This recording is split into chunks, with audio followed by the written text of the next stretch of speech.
대전문학관 기획전시 1960년대 대전문학전 푸른 봄이 오기까지는 대전문학연구의 일환으로 진행된 1960년대 대전문학연구의 결과 보고전으로 기획되었습니다. 1960년대 대한민국은 3.8 민주의거를 비롯한 4.19 혁명, 5.16 군사정변 등 정치, 사회적으로 혼란과 변혁의 시대였습니다. 오늘의 푸른 봄이 오기까지는 그날의 수많은 붉은 봄들이 존재했던 것입니다. 당시 한국문단은 사회 비판의 목소리를 강화하는 움직임을 보였으며 이후로 순수 참여 논쟁, 세대론, 전통론 등 다양한 문학적 공론의 장을 형성하며 성장했는데요. 대전문단 역시 이러한 시대적 분위기 속에서 변화하는 문학적 패러다임을 다각적으로 모색하며 풍부한 문학적 성취를 이루어냈습니다. 특히 등단을 통한 문인 작가층이 확대되고 기존 문인들과 더불어 신진 작가들의 작품집이 다수 발간되는 등 비약적 발전을 이루어낸 대전문학의 발화기와도 같은 시기였다고 할 수 있습니다. 대전문학관은 이번 전시에서 1960년대의 역사적, 사회적 배경과 함께 대전문단에 나타난 변화와 특징들을 살펴보고자 합니다. 4.19 혁명을 기점으로 한 대전문단의 비판적 문학활동과 관련 작품을 조명하고 1960년대에 발간된 주요 문예지인 청자, 돌쌤, 시온, 중도문학과 당대의 작품 활동을 전개했던 대전 충청권 작가들의 작품을 소개합니다. 첫 번째 코너에서는 1960년대의 시대 상황과 더불어 한국 문학사와 대전 문학사를 한눈에 관람하실 수 있습니다. 1960년은 3.8 민주의거, 3.15 부정선거, 4.19 혁명까지 민주화를 향한 염원이 가득 찬 해였습니다. 이러한 시대 상황에 맞춰 문학계에서도 관련된 작품이 대거 등장했고 5.16 군사정변, 제2공화국과 제3공화국 시기를 거치면서 문단의 사회비판적 역량이 강화되었습니다. 1960년대 후반기에는 한일협정이 정식으로 조인되면서 그에 반대하는 82명의 문인들이 성명서를 발표하기도 했고 남정현의 분지가 발표되자 반공법 위반이라는 이유로 작가가 구속되는 필화사건이 벌어지기도 했습니다. 이 시기에 청매, 창작과 비평, 월간 문학과 같은 문예지들이 창간되기도 했습니다.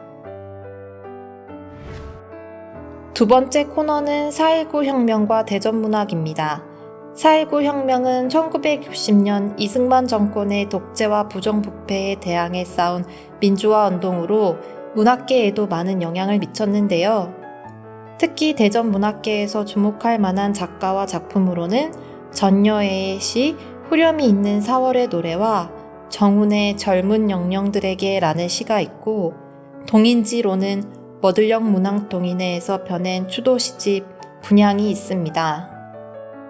머들령 문학동인회의 추도시집 분향은 대전 지역 학생들이 4.19 혁명의 숭고한 정신을 기리고 희생된 사람들을 추모하기 위해 만든 동인지입니다.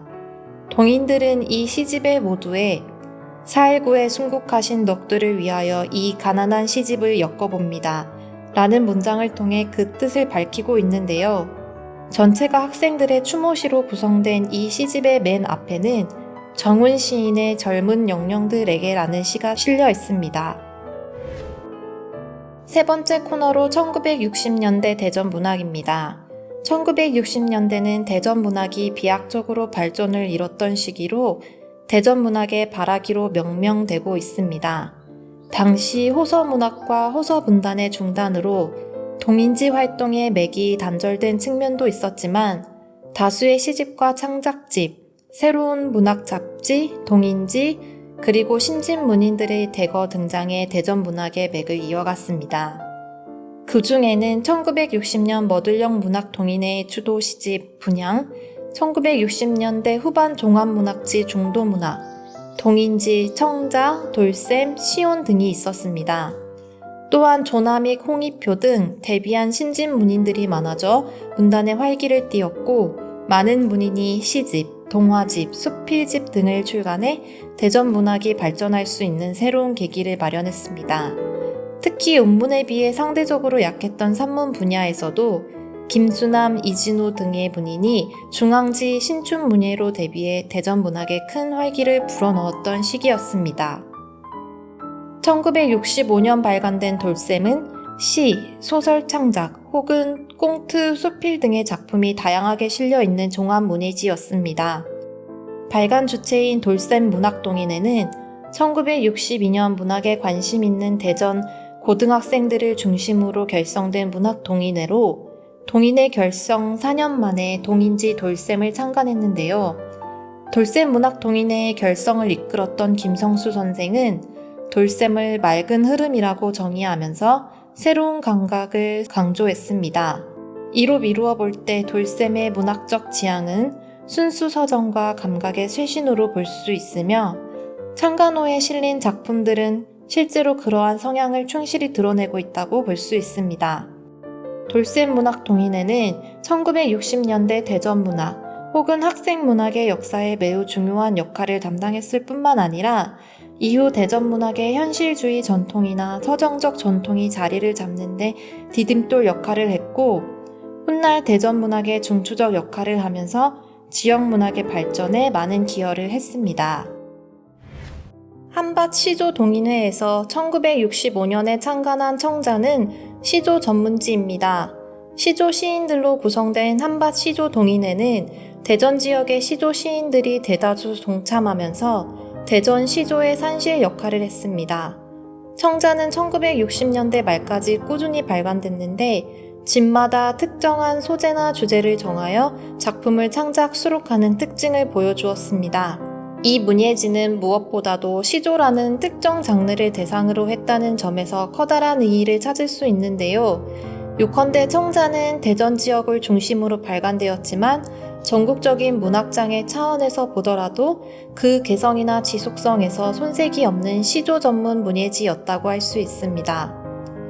청자 창간호는 48쪽 분량으로 맨 앞에 정운의 청자의 부처라는 시조가 실려 있습니다. 두 연으로 구성된 이 시조에서 정운은 전통적 시 형식을 매개로 새로운 시를 창작해 가고자 하는 동인들의 의지를 응원하고 있습니다. 1966년 봉황시문회에서 창간한 시호는 시 전문지입니다. 대전 안팎으로 교육자 생활을 하는 시인들이 모여 봉황시문회라는 시 동인회를 만들었는데 공주에 있는 한 지명인 봉황산이 암시해주듯이 공주고 출신들이 중심을 이루고 있습니다. 시온의 주관은 안명호가 맡고 있고 발행인이나 편집위원 등은 명시적으로 밝히지 않은 것으로 보건대 일반적인 문학 잡지라기보다는 동인지라고 할 수 있습니다. 시온이라는 제호는 이것을 사용한 이유를 분명히 밝히지는 않았지만 수준 높고 고고한 시 정신을 지향한다는 의미로 해석됩니다. 작품들은 대부분 고독한 자아의 내면 세계를 탐구하거나 자연 서정을 노래하고 있습니다. 아쉽게도 창간호 이후로는 발간되지 않았지만 전국적으로 문학 동인지나 문예지가 드물던 시대에 지역을 기반으로 보인 시인들이 시 전문 문예지를 창간했다는 것은 그 자체만으로도 당시 지역 문학사의 중요한 사건이 아닐 수 없습니다. 1967년 윤채안에 의해 창간된 중도문학은 수필, 시, 평론, 소설 등 다양한 장르를 수록한 종합문예지이자 대전 문학의 정체성을 분명히 밝힌 향토 문학지입니다. 특히 이 잡지는 당시 신진문인들이 기획부터 필진 섭외까지 주도적으로 참여했고 제1회 신인 작품 모집 공고를 통해 시, 시조, 소설, 수필, 평론, 희곡, 시나리오 등 다양한 장르의 신인들을 등용시키고자 했습니다. 아쉽게도 중도문학은 창간호 이후로 종간되었으나 신진 문인들이 중심으로 중앙집권적인 한국문단의 문제점을 해소하고 대전 문학의 혁신을 도모했다는 점에서 문학사적 의의를 지닙니다. 윤채안의 창간사에는 대전 충청권 문학에 대한 이해, 문학인이 지녀야 할 사명, 한국문단의 구조적 병폐에 대한 인식 등이 잘 반영되어 있는데요. 그는 대전 충청권 문학을 청풍명월이 가져다준 전형적인 문학 토지로 특화했습니다. 문학인의 사명으로 다양한 작품을 채굴하여 갈고 닦아야 함이라고 강조하고 있고, 중도 문학이 그 매개체가 되어야 함을 강조하고 있습니다. 1960년대에 활동하고 작품을 발표한 작가로는 전여의 한성기, 박용래, 유동삼, 신동엽, 임강빈, 최원규, 김관식, 조남익, 윤채한 시인이 있고, 남정현, 오승재, 최상규 소설가, 한상수 아동문학가, 임희재, 하유상 극작가가 있습니다.